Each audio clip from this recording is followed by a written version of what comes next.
Hello, welcome back to the reading of the poem of the Man God, written by Maria Valtorta, Volume 3. Chapter 308, Part 2, Simon goes back to Jesus. Margium, after being apostle and victim, begins to jump like a little kid and runs ahead. Simon remarks with a smile, his first sermon and his first sacrifice. He is a promising boy, don't you think so, Master? Yes, I do. But he has preached before, also to Judas of Simon. And the Lord seems to make children speak to him, probably to avoid revenge by him. Not revenge. I do not think he would go so far. But strong reactions, yes. He who deserves being reproached does not love the truth. But it must be spoken, says Jesus with a sigh. Simon watches him, then he asks, Master, tell me the truth. You have sent him away, and you decided to send everybody home for the dedication, to prevent Judas from being in Galilee just now. I will not ask you, and I do not want you to tell me why it is better that the man from Kerioth should not be with us. I only wish to know whether I have guessed right. We all think so, you know, even Thomas. He said to me, I will go without reacting because I realize that there is a serious reason behind it. And he added, the Master is right in doing what he does. There are too many Nahums, Sadoks, Johannans, and Eleazars among Judas's friends. Thomas is not stupid. And he is not bad, although he is very much a man. He is very sincere in his love for you. I know. And what you all suspected is true. You will soon learn the reason. We are not asking you to tell us, but I will have to ask you to help me, and I must tell you. Margium runs back and says, Master, over there, at the junction of the path with the main road, there is your cousin Simon. He is all of a sweat, like one who has been running. He asked me, where is Jesus? I replied, he is here behind me with Simon Zealot. He said to me, will he be passing here? Of course, I replied. He will pass here to go back home, unless he does what birds do. They fly from all directions to go back to their nests. Do you want him? I asked him. He remained uncertain, and yet I am sure that he wants you. Master, he has already seen his wife. Let us do this. Margium and I will leave you free. We will go round the back of Nazareth. In any case, we are not in a hurry, and you will go along the main road. Yes, thank you, Simon. I will see you later. They part, and Jesus quickens his step towards the main road. There is Simon, leaning against a trunk, panting, and drying his perspiration. As soon as he sees Jesus, he raises his arms.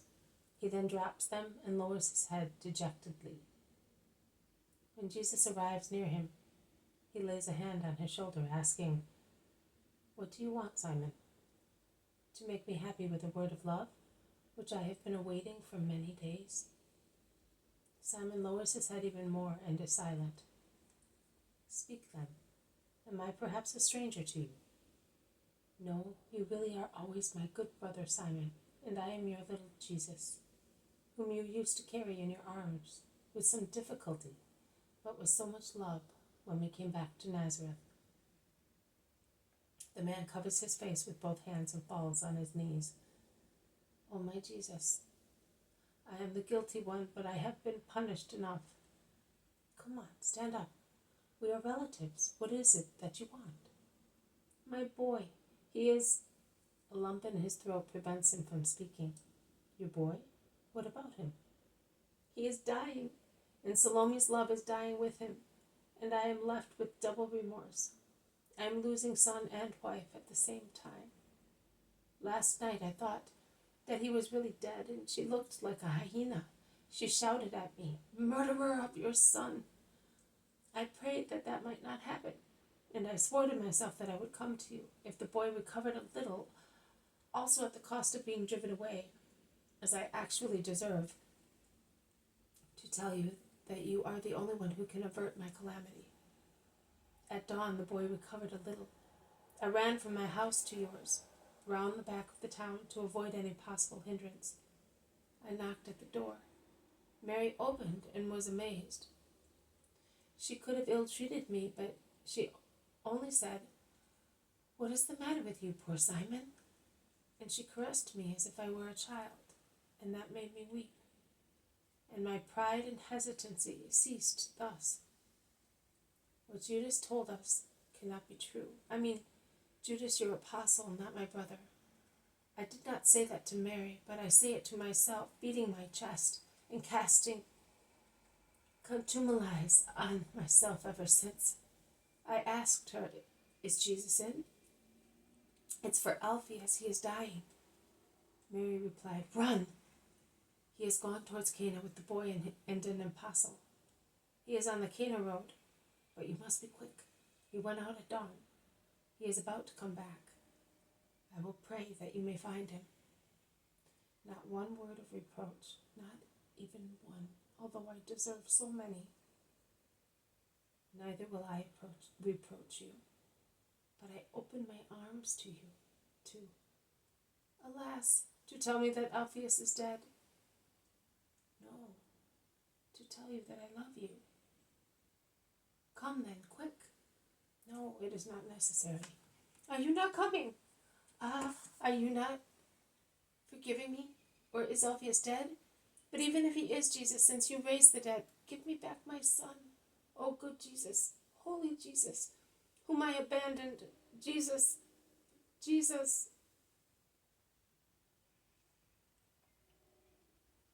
The solitary road is filled with the tears of the man who, kneeling down, fingers Jesus' mantle convulsively, or kisses his feet, tortured by sorrow, remorse, and paternal love. Did you not go home before coming here? No, I ran here like a madman. Why? Is there more trouble? Has Salome already run away? Has she become mad? She seemed mad last night. Salome has spoken to me. She wept. She believed. Go home, Simon. Your son is cured. You have done that for me who offended you by believing that snake? Oh, Lord, I do not deserve so much. Forgive me. Tell me what you want me to do to make amends, to let you know that I love you, to convince you that I suffered in being standoffish, to tell you that I wanted to speak to you since you have been here, even before Alphaeus was so ill, but never mind, it is all over. I have forgotten about it. Do the same yourself, and forget also the words of Judas Iscariot. He is a boy. All I want from you is this, that you will never repeat those words to my disciples, to my apostles, and least of all, to my mother. That is all. Now go home, Simon. Go and be in peace. Do not delay in taking part in the joy which has filled your house. Go.